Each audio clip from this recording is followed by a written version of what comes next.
Good afternoon, Rip City. Chris Burkhardt here with you with a special early start time for Blazers game day. Going to get you ready for Blazers Mavericks as the Blazers wrap up their short 2-game trip.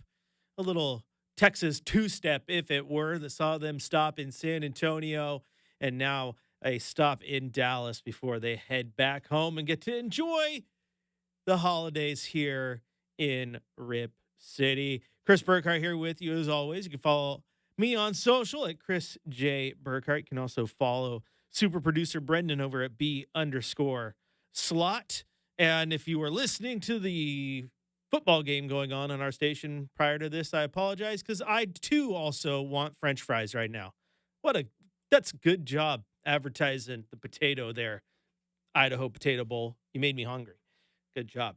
But this is Blazers game day. There will be a little bit of college football talk in here at some point. I did tell Brenden to come prepared for that. So we're going to get to that eventually because we got to talk through the nonsense that was the first round of the playoffs and the constant crying from SEC fan that we've heard the last few days, right? The Indiana game, right? Indiana loses that game, and you hear South Carolina and all these. Oh man, should have had a 3-loss team in there. SEC team would have done better than that. SMU goes into Happy Valley, gets destroyed by Penn State. Oh, another team overmatched. Should have put another SEC team. Then SEC team wouldn't play like that. Awful quiet after an SEC team, though, in Tennessee walked into the shoe and got destroyed. Literally like the worst game of the weekend was the one that featured the SEC team. So get out of here with that nonsense. Brenden and I will talk about it throughout the show. You can get in on your thoughts, 503-248-0620 if you want to talk a little college football with us at some point. But this is Blazers game day. So we got to dive in to the Blazer action first. And the Blazers looking to get a win. They need one. They are in desperation mode. I mean, yeah, they got the one against the Nuggets, but then this is the upsetting thing about this Blazer team at times is one night they can look really good. And the next night, it's quite obviously a struggle, right? So you see what happened to this team against the Denver Nuggets. They go out there, they put it all together. They shock the world, as it were, right? And they beat Denver in Portland, and it was a great win. And it was one of those games, as I said pregame, that they needed to be A+, right? They needed to have an A+ game. And they did. They absolutely did. And that's how they were able to get that upset victory, right? But then they go into San Antonio, and the A+ game is gone. It's a completely different game. The defense wasn't there. The offense struggled a little bit outside of Shaedon Sharpe, and just they couldn't get it going. And it's that's where this team can be so frustrating because sometimes they look real good, and sometimes they can look real bad. Now the Nuggets game they looked real good. The San Antonio game I don't think they looked real bad, but they didn't look great, right? And that's frustrating. And you see after the Nuggets game when Ant gets the game winner and he's asked post game, like, how good can this team be? And I mean, it was cliche, but he's like, as good as we want to be. Well, I need to see that want. I need to see that want because the want wasn't there in San Antonio. Now, to be fair, San Antonio, much improved team from last year. That's a team that, was in the lottery. And obviously you look at the getting Victor Wembanyama in the not the previous draft, but the draft before that. They get Vic, and they're like, okay, well, that's the guy we're building around. Now the Blazers, everyone's talking about this year in the draft and how it's time to capture the flag. And for those of you not in the know, that's talking about how it's time to tank for Cooper Flag, right? Who is kind of at this point the consensus #1 overall pick. Now, San Antonio doesn't need to do that because they got a guy in Victor Wembanyama who's probably going to be a little bit better than Cooper Flag when it's all said and done. He's already one of the best players in the league here in year 2. And San Antonio, they're riding him. They're sitting there at 15-13 right now. That's a play-in record, man. That's a play-in record. They're 1 game back from being a top 6 seed. So things are looking pretty good for the old San Antonio Spurs. As for your Trailblazers with that loss, They fall to 9-19 on the season, 13 and a half back from the number one Oklahoma City Thunder. I mean, this is not trying to pour salt in the wound, but when Dame hits that shot in 2019, right? And it's the bad shot heard round the world. Who would have thought that just, 5 years later, here we are. And one team is the number one in the NBA, and the other team is struggling in a tank mode going into the lottery for what will be a fourth straight year. And yeah, it's not the Oklahoma City Thunder that's the one struggling. They're sitting there at 22-5. My goodness, second best record in the NBA behind the 25-4 Cleveland Cavaliers. So the Portland Trailblazers, we understand what's going on. We understand the tank. We understand all that.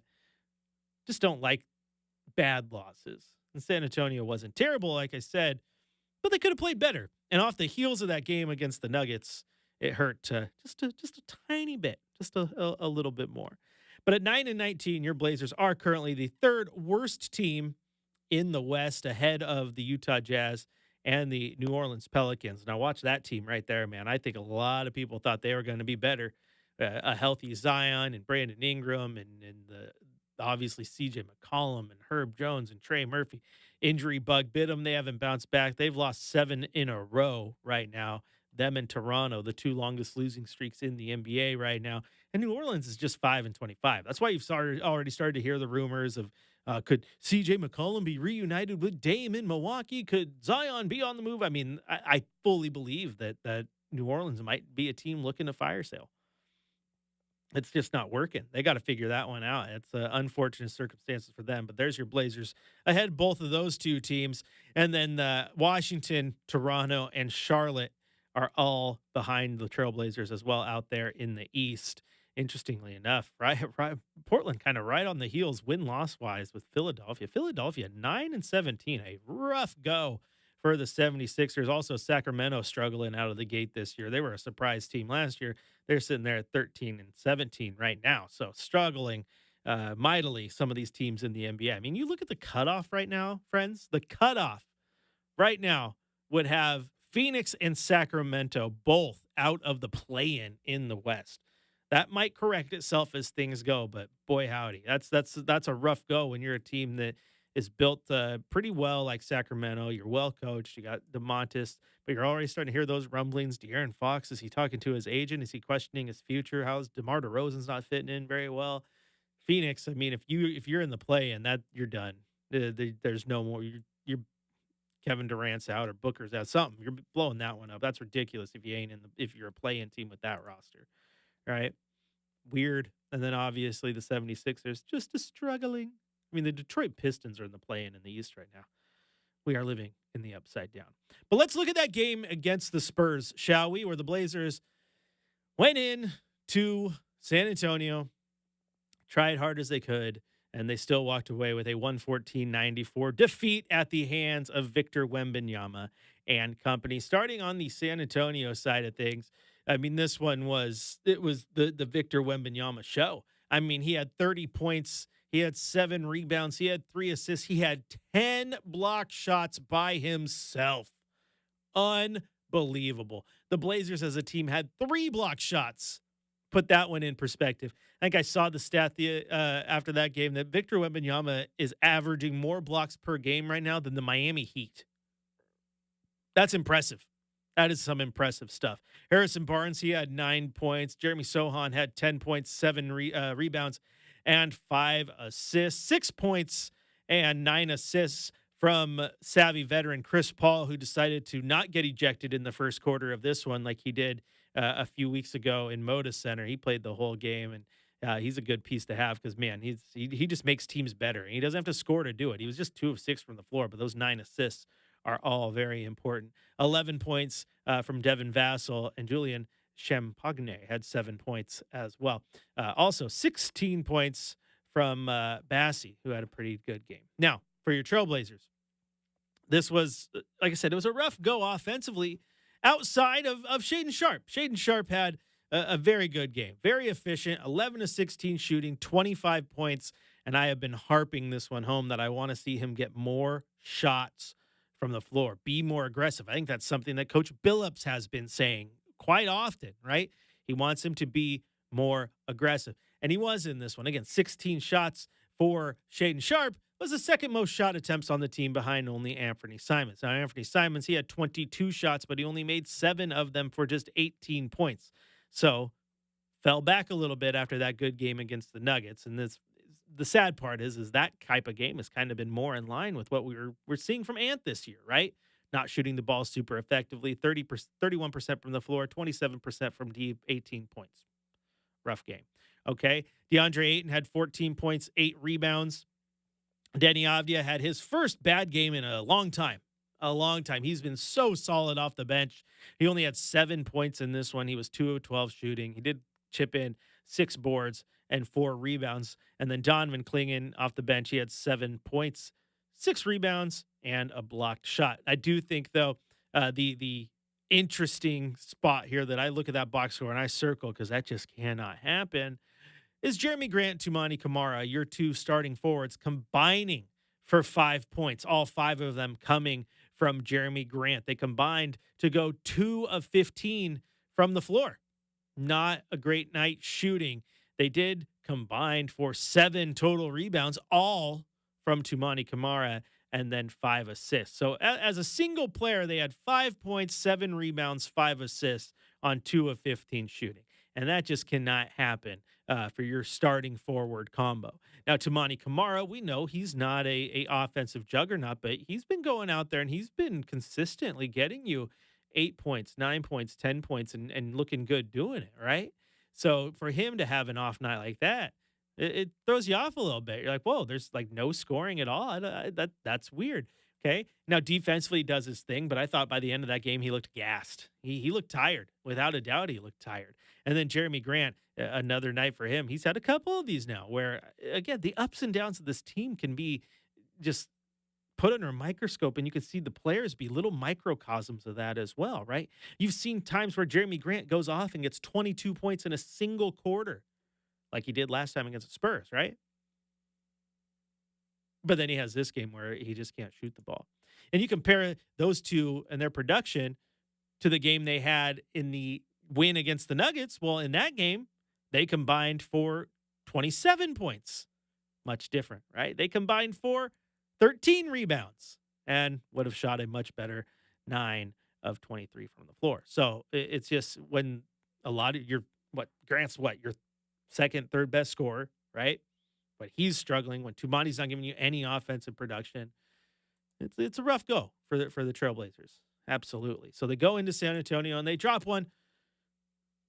114-94. And now they look to get back in the win column if they can against the Dallas Mavericks. But we all know how hard that can be because they're a good team. Even when they have players missing and not playing, they're going to make you work for it. And last time they played the Blazers, they made the Blazers work, and they walked away with a 137-131 victory over the Blazers. In that game, there was no Kyrie, but Luka Doncic.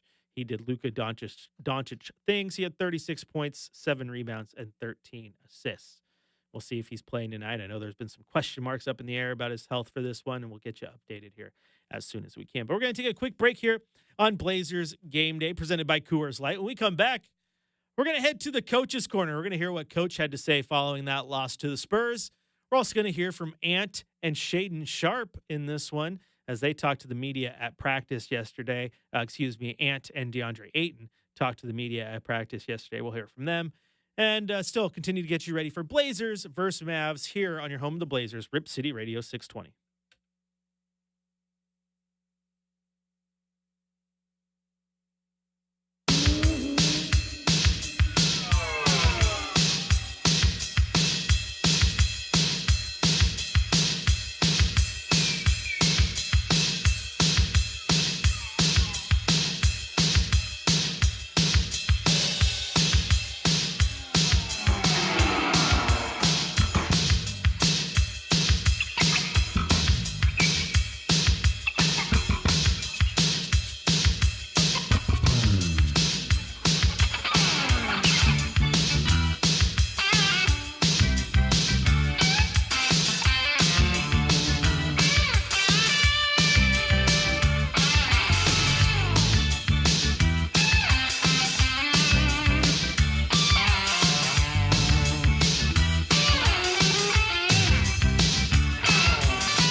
Welcome back into Blazers Game Day. Chris Burkhardt here with you.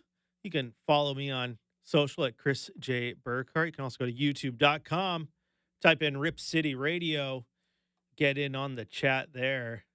Let's see. I got to read and talk at the same time. Bieber says, by some measures, some of our core players are having their worst statistical year in recent memory.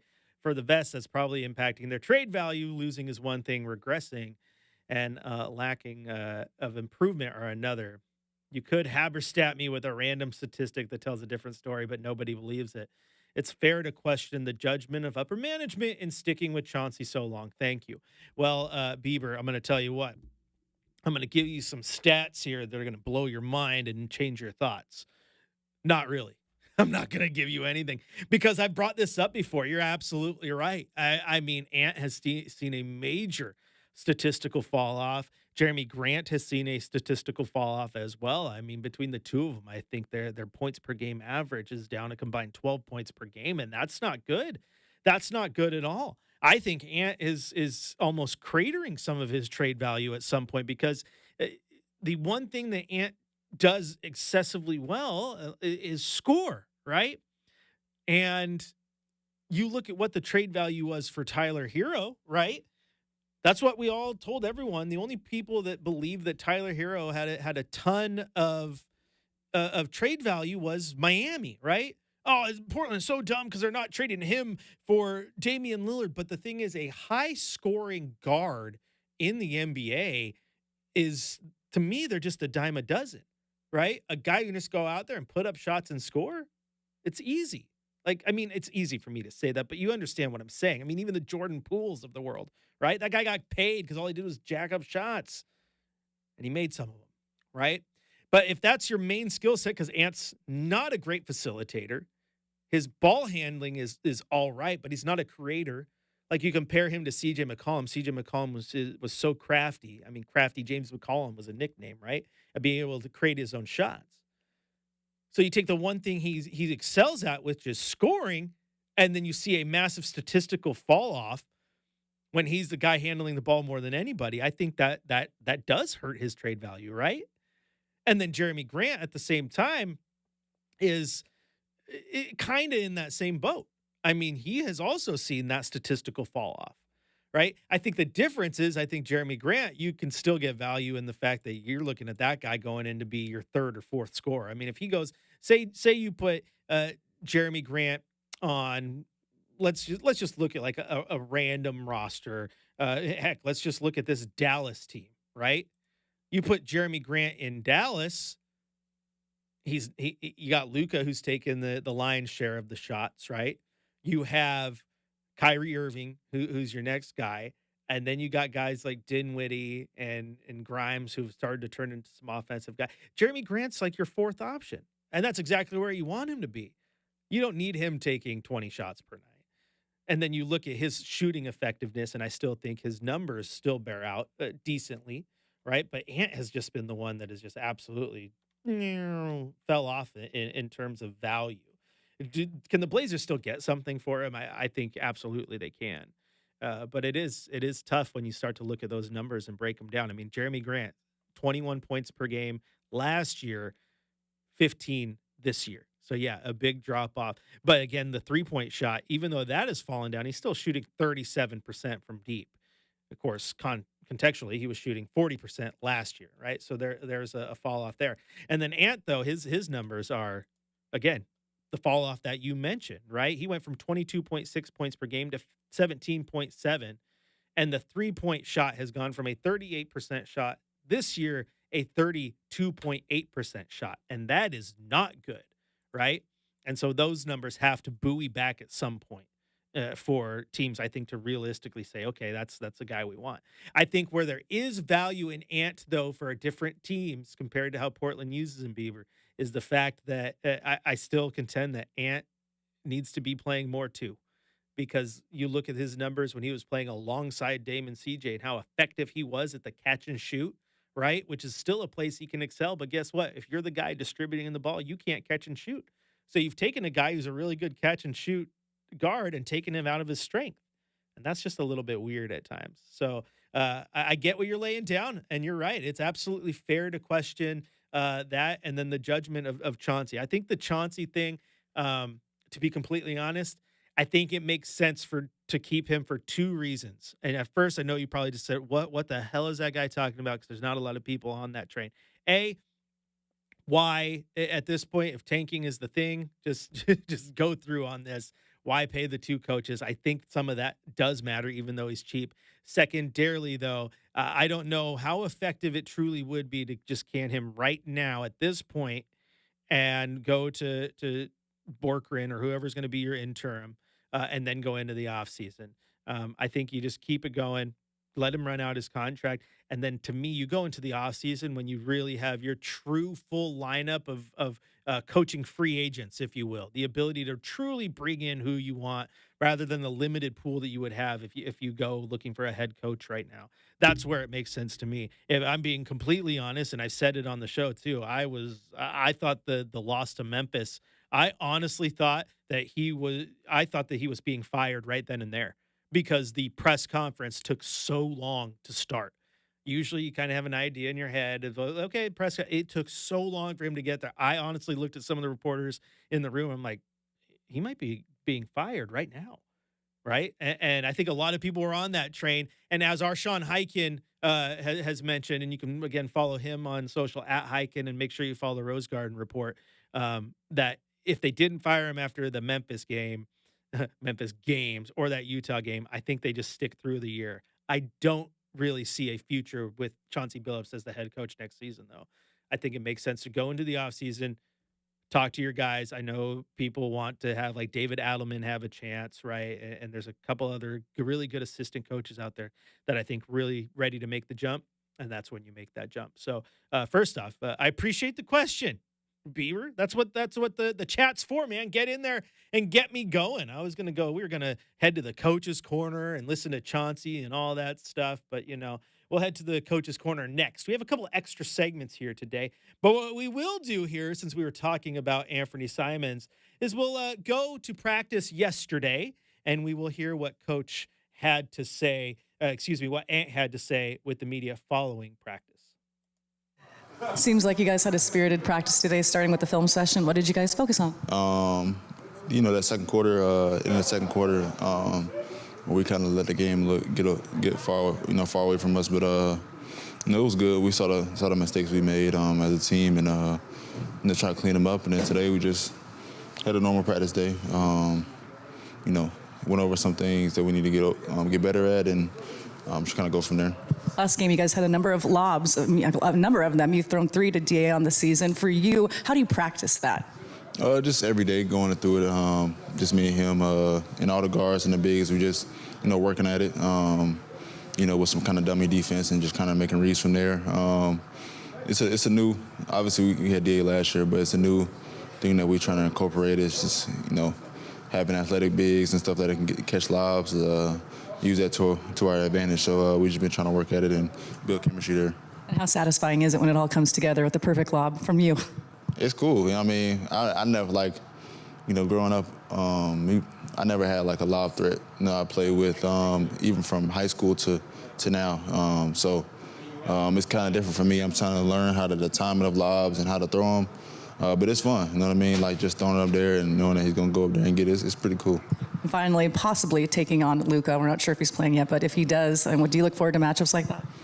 Obviously, one of the best players in the league, and so some of that, those type of matchups where a player like that is always going to be the best out of everybody. You know what I mean? Not just me, but everybody going to take on the challenge, and when you playing teams like that, that's really good. Like it's easy to get up for them. You know what I mean? So.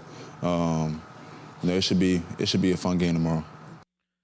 Well, hopefully it's a fun game for Blazer fans. But there was Ant, and hey, it's funny, that was the question of the last few days was the lob offense. Now that the Blazers seem to have, because Rob and Da are playing above the rim, you have Klingon who gets in there. It is kind of nice to see. I mean, regardless of the wins and losses, it is nice to see a lob threat for once. Like, feel like Portland hasn't thrown lobs as an effective part of their offense since Andre Miller left town, right? like how many times you see Dame or CJ just go to the rim, like there's the lob opportunity, and where was the lob? how come we didn't throw it? But it is nice to see it as part of the offense now. And hopefully they can get a couple lobs there in Dallas and send Luka and co back to their houses with a rough L before they head back here. All right, going to take a quick break here on Blazers Game Day. If you want to join the chat, head over to youtube.com where I give the Beaver there a massive shout out. I appreciate those good questions. I also appreciate the fact that he likes my integrity, because here's the deal. That question, hey, what about their regression or this and that? There are a lot of people around there who like to dodge it. I don't carry water, guys. I just drink it, okay? That's all I'm here for. When we come back, though, we will head to the coach's corner. And then for all you college football heads, I'm going to talk to Brenden about some college football. We have to. It's Monday here on Rib City Radio, and I'm sitting in the seat that Chad usually sits in, right, for the drive. Got to bring the college football talk as well. All right, Blazers Game Day presented by Coors Light carries on after the break right here on your home of the Blazers, Rib City Radio 620.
Welcome back into Blazers Game Day. Chris Burkhardt here with you. Everyone was dropping a couple weeks ago. They were dropping their Spotify Wrapped, right? I didn't drop mine because, my daughters infiltrated mine. I think my number one listened to artist was Electric Callboy. I enjoyed them this year. Good stuff, right? Metallica, as always, they're in my Spotify Wrapped every year. They're my favorite band. And then number 5 on my favorite most played songs was Surface Pressure from Encanto. And my daughters infiltrated my Spotify. Love it, top man. 5. Hey, that's dad stuff right there. Yeah. Respect. Right now, everyone's dropping their PlayStation and Steam most played, their years in review.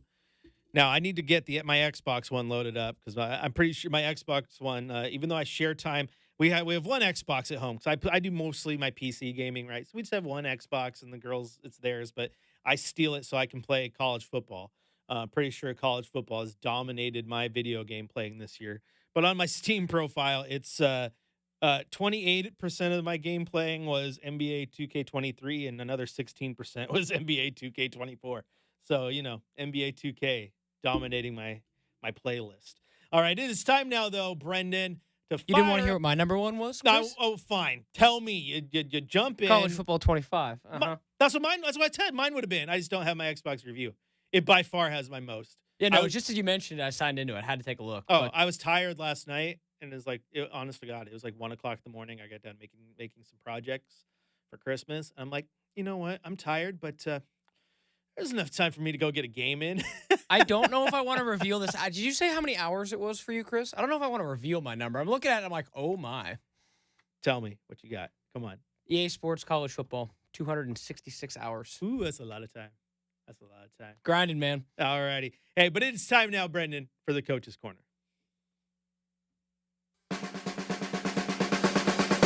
For the latest on tonight's lineup, injuries, and matchup, let's head to the Coach's Corner with Chauncey Billups.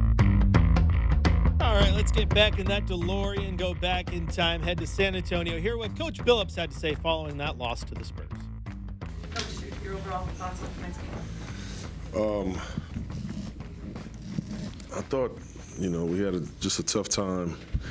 We obviously had a tough time scoring in the game, and, the opening quarter. Thought we had some good opportunities that we just didn't capitalize on. But I thought defensively we were good. We only scored 20, but we gave up 25 in the quarter. And then, the first of the second quarter, I had caught a timeout about 3 minutes and 30 seconds left in the half. I just kind of seen the turn a little bit, but they had 20 points in the quarter at that time. Boom, call a timeout, try to settle us down. Let's get out of this quarter. Let's get to halftime, doing okay. And then, boom, they had 15 points in that little span. Open the game up a little bit. We turn over, bad shot, boom. But we just, we knew the most important part of playing against this team is obviously your rim decisions. And, the kid blocks 10 shots in the game and altered I don't know how many. He is that special. But I think when you pay attention to it, you make better decisions. And we struggle. We really, really struggle with that today. I was surprised by it because we've been getting so much better at it. And that cost us. It did cost us. I don't think we played poorly in the second half, by and large, but we couldn't play well enough, and we could never get over the hump scoring the ball. I have to ask if you guys have been practicing lobs in practice as of late, and we're just not talking about tonight. Yeah, we have. We've spent some time on working on the relationship between the guards and the bigs. Actually setting screens. I feel like our team, we need screens. Our point guards need screens to get open, make plays. Our bigs can set screens. They're good rollers. Shaden and the guys on the wings, Jeremy, they need screens to get open. So we need to screen. So we focused and spent a fair amount of time over the last couple of weeks on just the relationship and the pick and roll. And I think we are getting better there. What did you think of Shaden's performance, and particularly his ability to kind of get into the paint, at least into the three-point line, which is something I know that you guys have talked about this year? Yeah, I loved his aggression. Offensively, I did. I loved that he was on the attack most of the night. I thought he had a tough night defensively, though. You know, I was hoping he would put 2 nights together defensively. I didn't think he played very well. Guys kind of ran around him a couple times, very easy with no moves, and that, you know, is not good. You know, he's a much better defender than that. But offensively, yeah, he showed, you know, some of the capable gifts that he has. Was there anyone that played tonight defensively that you were happy with? I thought, for the most part, I thought Jeremy did a good job on Wemby. You know, he had him contained for the most part, and then during that little stretch that we talked about at the end of the second quarter there, he broke free for a couple threes that I thought really got him going. In the second half, he just kind of he turned it on. So the first half, I thought we did a good job on him. Second half, he kind of had it his way, but. Yeah, I wouldn't say anybody stood out to me defensively in the game. Just a question about too many camera. It was a tough night for him tonight, in offense. But how do you judge his evolution for his second year in the league? Yeah, one, you know, obviously with him, I think he's the only player on our team that started every game or something like that. He starts every game. You know that he took a leap, he took a jump this over the summer, which is the reason why he earned the starting spot. You know, he continues to get better. I think he was already a really good defender. I think he's becoming a much more smarter defender with experience and with time and playing against some of these guys. He's becoming a little more versatile as a defender. His shot is much better. He's shooting with a lot more confidence. His decision making as he is driving closeouts is getting better, you know, and needs more improvement obviously, but it's getting better, you know, so he continues to improve. Yes, it is nice to see Tamani continue to improve on the defensive side of the ball. Now, Brenden, I logged into my Xbox account while we were doing that, and College Football 25 on my family's Xbox was the second most played game on the Xbox. I logged 237 hours playing that bad boy. What were you at? It's 266. 266, okay. So, and it was no surprise, July was my busiest month of the year, and everyone should, like, Chris, there was a time that, like, you know, back when I was running the morning show, where it'd be like, all right, you know, we're gonna grind as soon as we get home, and it'd be like, you know, it's the summer, as you know, not a whole lot before fall camp and Beaver stuff starts. Yeah, there were a lot of long days on College Football 25 when it came out. Yeah, it's funny though because 237 hours. I'm in the top 10% of the game's most active players. 238 is Minecraft on number 1. My daughters, they're in the top 3% of the active users on Minecraft. Good job, girls. Good job. All Good right. job. Look at me just making little gamers, man. Making little gamers. So hard because it'd be easy if I just had one thing, but it's like I probably logged 100 plus hours in Fortnite, but that's Epic, and then I got Steam where I do most of my gaming, which like I said 2K took that one over, but I'm just gaming everywhere, baby. I'm just smart with my gaming, Brenden. That's why I'm tired all the time because I take advantage of the family being you know, unconscious, so I do most of my gaming while they're sleeping. Yeah, for sure, makes sense. And it's why I'm tired because I had limited sleep. But you know, I try not to game too much when the family's awake because guys spend time with the fam, man.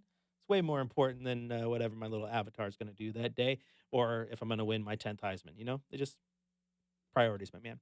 All right, gonna take a quick break here on Blazers Game Day. And speaking of Heismans and College Football 25.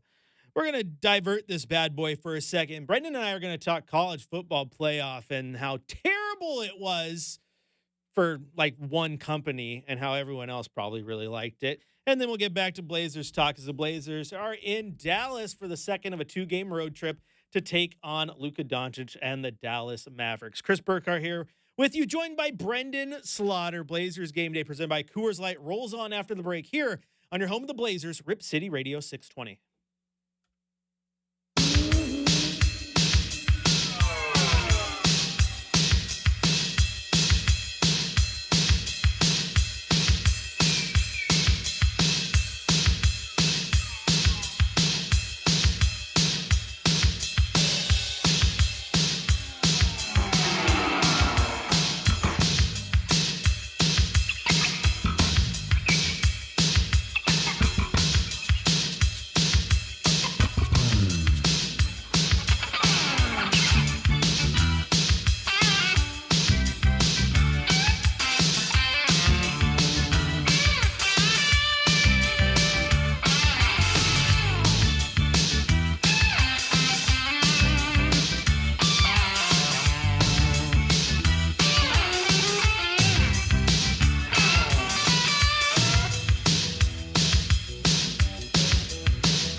Welcome back into Blazers Game Day. Chris Burkhardt here with you, joined by Brenden Slaughter. And as promised, we're going to talk a little college football for a second because Brenden is our college football guy over there. And first off, congrats. I could hear the hype in your voice talking to me the other day with the home run your Beavers hit in the transfer portal, my man. No, I'm definitely thrilled and kind of still enjoying that, Chris. It's given me and a lot of other Oregon State supporters something really positive to build on heading into the next year because sans a win over Washington State is a pretty rough year. Yeah, absolutely. But I will say this too, Chris. I don't know if anybody has it worse than the Cougs right now. So sending out a prayer to the poor Cougs, man. No, you needed someone to take the heat off Oregon State 'cause you guys are having it pretty bad there for a second. But I still kind of hate both those situations, man, because Coach Dickert said all the right stuff, right? He said that's why even like as a Duck fan, man, with Dan Lanning, like I am not gonna buy as good as he's been, and I am not gonna buy that he's an Oregon lifer until he retires as an Oregon lifer. Yeah, like to check in 25 years. Exactly. Yeah. There's so few of those Sabans, right? And you got to check in on that because, dude, like all these coaches, coach speak is a thing. They know how to say the right thing all the time. And Dickert said nothing but the right stuff. And then, yeah, he bolts and kind of it's just shady nonsense. And that's why, as crazy and wild westy as it has become, anyone who knocks these players who enter the portal when coaches can do stuff like that is stupid. What really frustrates me when coaches do that, Brenden, like if they were fired, it's one thing to me, but you get players to come from halfway across the country or all the way across the country sometimes, not because they want to wear that specific uniform, but because you talk to them in their living room and they want to play for you, and then you leave. Shady nonsense. Now, yeah, the almighty dollar, Chris. We're learning, right? Yeah, the almighty Aller. Deep cut if you guys get that reference. All right, now let's talk college football playoff, though, because I got to get your take on this, man, because Indiana comes out, right, and they struggle against Notre Dame. But you know what? Everyone, man, if you only read social media reaction, you would have thought that Notre Dame won by a milli. You know how many they won by? They won by 10, all right? And SMU, Penn State, that one was an interesting game because I watched that game too. And you know what? SMU's defense was up to the task. Their quarterback was not. Like their defense got gassed just because they had to get back on the field so many times because it was pick after pick after pick. But Penn State took care of business. And when those two games happened, when Indiana faltered and SMU stumbled, it was nonstop. Oh, man, if a 3-loss SEC team should have been in there because Bama would have been better than SMU and LSU or South Carolina or whoever the heck the fan base was arguing. Ole Miss, right? I thought Lane Kiffin tweeting about at the committee was just some absolute cringe work, right? And then you get Clemson and Texas, which ended up being a good game, but Texas wins by 2 scores. And so the narrative keeps pounding, Brenden. It keeps pounding. Oh, man, should have been an SEC team in there because if the SEC played that game, there's no way it would have been a 2-score game. They wouldn't have lost by that much. They would have probably won that game. And then the last game of the night, the last game of the first round on TV, Brenden, it was Ohio State hosting who? Tennessee, who plays where? The SEC. And what did the Volunteers do? Oh, I don't know. They just had one of the worst losses of the weekend. They lost 42-17. They looked just nowhere near a playoff team in that game as Ohio State just beat the brakes off of them. And it's funny how when Tennessee got boat raced, there was no narrative about, Tennessee should have been left out and Alabama should have been in. Oh, no. You know what this is? And then ESPN carries it. And then Kirk Herbstreit talks about it. Why? Because he works for ESPN. And this is why it's so nonsensical that ESPN has a vested interest in how well the SEC does, right? When you talk East Coast and SEC bias, it is on full display right here. Because if you look at Indiana and you don't think Indiana was deserving of that playoff spot, what? They had 12 games in front of them. They lost 1. They took care of business. That's what you're supposed to do. And they did it. Don't shame them for taking care of business, right? And you and I have had this conversation, man. This is the nature of playoffs, right? You're going to have your moments where someone gets in that's just like, what? How's that happen? Sometimes you have a team in the AFC who has 10 wins and they get left out of the playoff, and the team on the other side gets in with only 8. It's just how it is.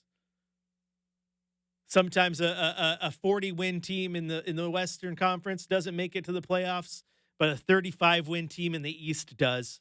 It's just how it works. It's just how it works. And the unfortunate part is, Brenden, it is almost impossible. And I think you may agree here. Chime in when I'm done because you're the college football guy. But it's absolutely impossible to sit here and do like, oh, well, this team had better wins and this team had worse losses and blah. Because there's 120 some odd teams and you do not play all of the same teams. And also, you can't sit here and go, Ohio State lost to Oregon, but then they beat Indiana. And now it's like, yeah, but teams change week to week, month to month. Like this, the ebbs and flows of college football. That you have a 12-game schedule or whatever it is, and you go in, you take care of business. That's what Indiana did. That's what SMU did. Oh, so punish them because they don't play in the almighty SEC? You know what I do not want, Brenden? I do not want to just go to a method where we just put who we think the 12 best teams on paper are. Because then what's the point of the regular season, right? No, I mean, for sure. I think there's a lot to unpack, obviously, with the whole thing. The thing that I've kind of taken a foot in the ground in is, for all the people that were out there pearl clutching saying, oh, well, I mean, this is why we never had 12 before. No, it's been awesome, regardless of some of the blowouts. I know that SMU fans and, Tennessee fans are probably, and Indiana fans are obviously, and Clemson too, for that matter, are probably not feeling great, but the fact they got in, right? And I think this is the future kind of what this sport's going to be, and I think it's fun. I think, like, Chris, you have no idea how excited I am to see Penn State go to the blue. Like, that's going to be awesome to see. Texas, Arizona State, right? So there's going to be some great matchups, and generally speaking, I think it's a little interesting that we've seen, Indiana deserved to be in. Did they play well? No, but they deserved to be in. So that's where our conversation kind of stops and finishes for me. You know what I mean? Yeah. I also think it'll be interesting to see how it plays out in the long run, Brenden, because with the way the transfer portal is, right? Mm-hmm. Now you have a team like Boise State who can go hit that portal, and when they're doing that recruiting, they can tell these kids, even the high school kids, guess what? You have a legit chance every single year of being in the playoff. Boise State didn't have a chance in a 4-team playoff. Definitely, it was a rarity to get in there and even be sniffing it during a BCS era, right? Now these SMU, they're not sniffing a 4-team playoff, even if they win that conference, right? But you're looking at it, yeah. And now it's a selling point. I think it will buoy out in the long run. To me, I'm just tired of the SEC tiers, man. Are just wonderful. Like Ole Miss and Lane Kiffin getting mad. Well, then don't lose 3 games. And don't even give me the nonsense of we play in the almighty SEC. Oh, yeah, where you play 8 conference games and you schedule the Citadel in week 12. Come on. Nonsense. Don't go lose to Vanderbilt on the road. All right, we're going to take a quick break here. When we come back, Brenden, it's going to be time for our Coors Cold Hard Fact. We also have our keys to the game to get to as we continue to prep you for Blazers versus Mavs. Thanks for letting me get college football off my chest, though. You guys are wonderful. Chris Burkhardt here with Brenden Slaughter. Blazers Game Day presented by Coors Light continues after the break right here on your home of the Blazers, Rip City Radio 620.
quick update just came across the breaking news line there. Delano Banton is available for tonight's game. He was dealing with a hip contusion after taking that gnarly fall a few games ago.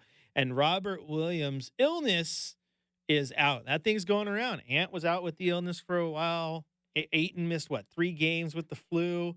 And now Robert Williams is out. And, that's the ultimate, poor guy. He just can't catch a break. He comes back from the ACL injuries and then gets concussed. And then there he is with an illness. It's unfortunate, but he will be out tonight. All right, it is time now, though, for our Coors Cold Hard Facts. It's time for the Cold Hard Facts, presented by Coors Light, Mountain Cold Refreshment. Choose chill, celebrate responsibly.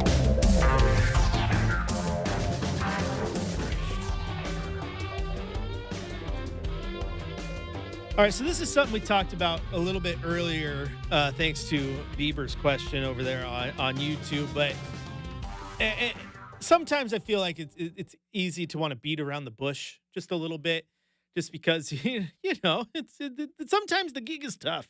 I don't want to sit here and badmouth all these guys that I get to report on and all that. But at the same time, the business of the thing is factually the Blazers really need to be movers, and they need to be movers quick. They need to find ways to get off Ant, get off Grant, and get off Ayton, right? And I like DeAndre Ayton, but I want that door open for Donovan Clingan, right? I do quite enjoy Jeremy Grant, but I don't know if he's holding people back as much as Ant is. So maybe he's not a priority, because I still find ways. Maybe he's part of a lineup somewhere down the line, because I love Denny Avdia coming off the bench. But you got to find ways to get Scoot on the floor, too. You can't continue to bring him off the bench. He was the 3rd overall pick. You have to know what you have in him, okay? If he's a bust, he's a bust. Well, then move on from him and bestow Ant as the future still, right? Let him be the guy. But continuing to kind of feed us, hey, we have something in Scoot. We need to figure this out. We need to pick that lane. I think the Blazers have done so much better in the last few years in picking a lane. Now, they've obviously leaned towards that lane of going to the youth and truly trusting this rebuild. But I also think that there's still a little bit of hang on, almost an anchor dragging in the mud, right? It doesn't have enough grip to hold you back, but you're treading so slowly right now. And that's because, again, you need to get Scoot in that lineup. You need to get Donovan Clingan in that starting lineup. You have seen the progress that he made in that short amount of time when he was the starter, right? When he was playing more than 13 minutes a night. Look how good he looked. I want to see him on the floor as much as possible. So it is a fact that the Blazers need to make some moves. I really, really hope that between now and the trade deadline, they have opened up the doors for those young guys to just be the face of the franchise, right? And you can't even say that the Blazers don't want Scoot to succeed, or that that's where they have him, or they have lost faith in him. I mean, they distributed new glassware this year, and they put 3 Blazers on him, right? And it wasn't DA, Grant, and Ant, right? It was Scoot, Sharp, and Clingan for a reason. For a reason. So they just have to lean into that, man. And I really, really hope it happens sooner rather than later, because they need to get a way to get Clingan and Scoot on the floor and playing a good complement of minutes.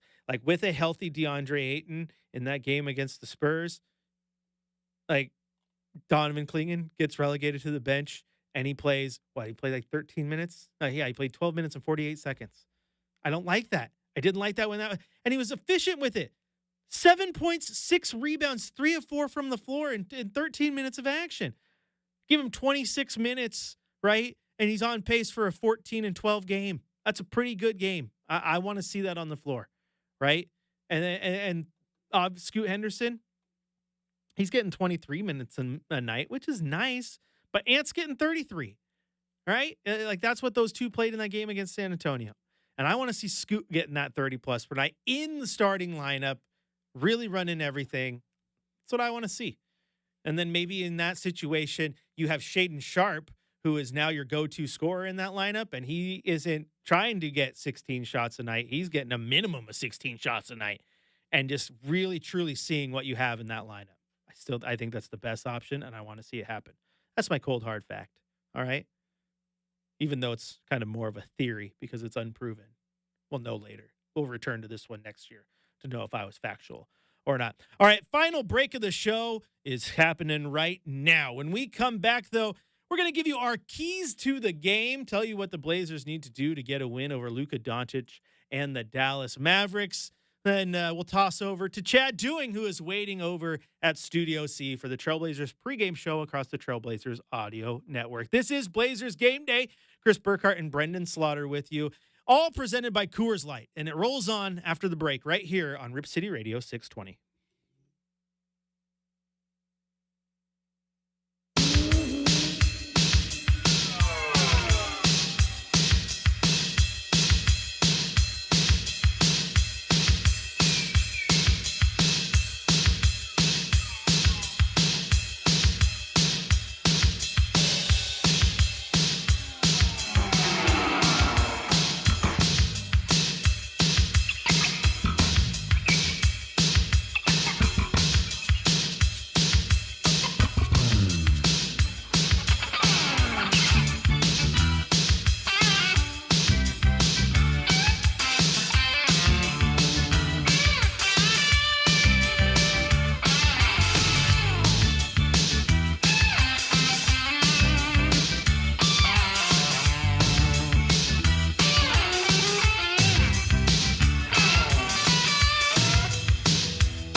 Welcome back into Blazers Game Day. Chris Burkhardt here with you, joined by Brenden Slaughter. You can follow us on social media at Chris J. Burkhardt and B_slot, respectively. This is Blazers Game Day, though, and it is time now for our keys to the game.